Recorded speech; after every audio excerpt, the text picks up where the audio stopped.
এই রাস্তা পুরাই টপ নচ।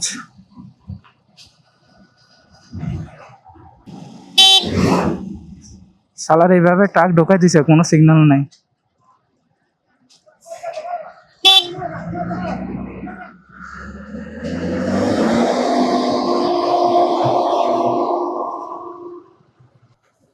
লক্ষ্মীপুর নারিকেল সুপারির জন্য বিখ্যাত। সারি সারি সুপারি গাছ আর নারিকেল গাছ দেখতে পারবেন লক্ষ্মীপুর আসতে।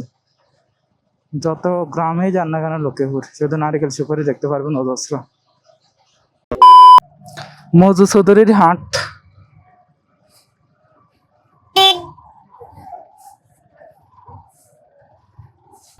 মজু চৌধুরীর হাট থেকে মাছ কিনে বেরোইতেছি।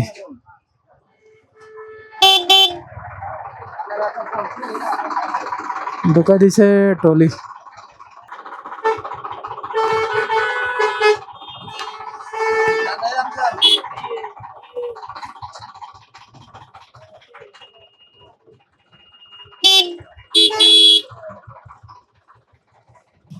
মধু চৌধুরীর হাট থেকে মাছ কিনা বাইরেছি।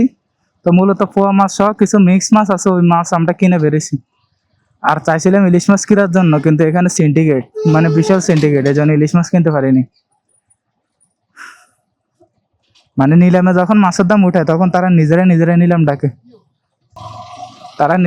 নিলাম ডাকে, তাদের নিজেদের লোক, আর সাধারণ মানুষটা বোকা বানায়। তো এটা বুঝে ফেলার পর আমরা সেখান থেকে সরে আসছি। আমি যে মাছগুলো নিছি সেটাও ফ্রেশ আছে। আসলে নদীর মাছের স্বাদই আলাদা, কোনো রকম ফরমালিন ছাড়া ফ্রেশ মাছ।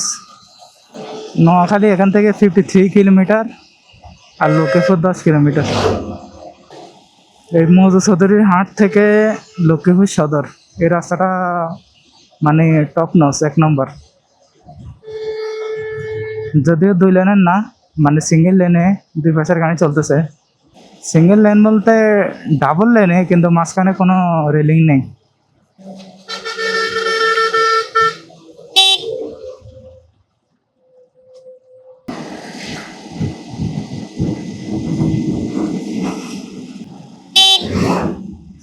শালার এইভাবে ট্রাক ঢোকাই দিছে, কোনো সিগন্যাল নাই।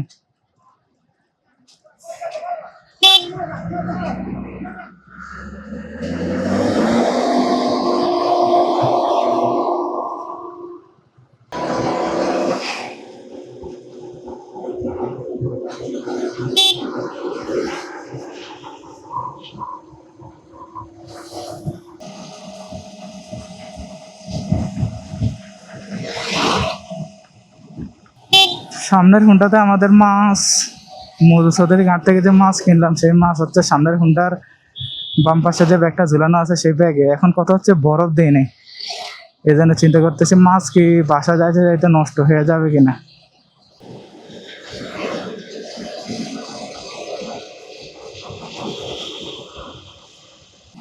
এই রাস্তা পুরাই টপ নচ। সেই সকাল 6টা বাজে বের হইলাম, সারাদিন গরু দেখলাম, ঘুরলাম, সমুদ্রের পাশে সমুদ্রের মাছ দিয়ে রান্না করে খেলাম। আবার আসার সময় সমুদ্রের মাছ নিলাম, আবার গরু কিনলাম। আমরা প্রায় 2টার মতো মনে হয় গরু কিনা হয়েছে আমাদের।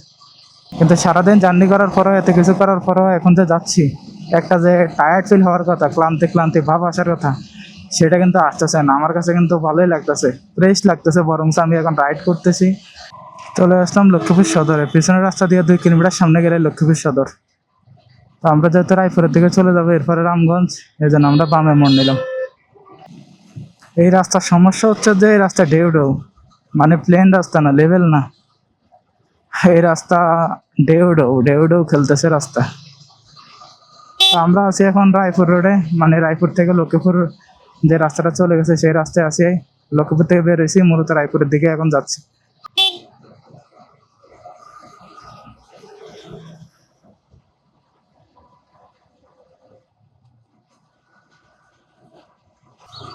ছোট ছোট পোলাপান যেভাবে বাইক চালাইতেছে হেলমেট ছাড়া। তো এটা হচ্ছে দিঘি পাড়। এখানে অনেকে কেক বিক্রি করে এবং চটপটি বিক্রি করে, ফুচকা বিক্রি করে। এখানে অনেক মানুষ হয়, বিশেষ করে বন্ধের দিনে এখানে অনেক মানুষ হয়। এটা জাস্ট লেকের মতো আর কি। তিন বন্ধু যাচ্ছে সাইকেল চালাইয়া।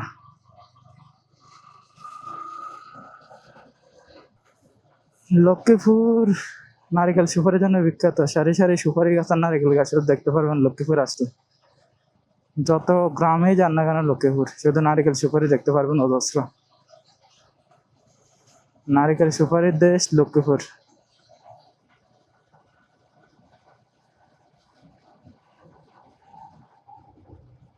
মধু চৌধুরী হাটে কিছুক্ষণ দাঁড়াইলাম ইলিশ মাছ কেনার জন্য।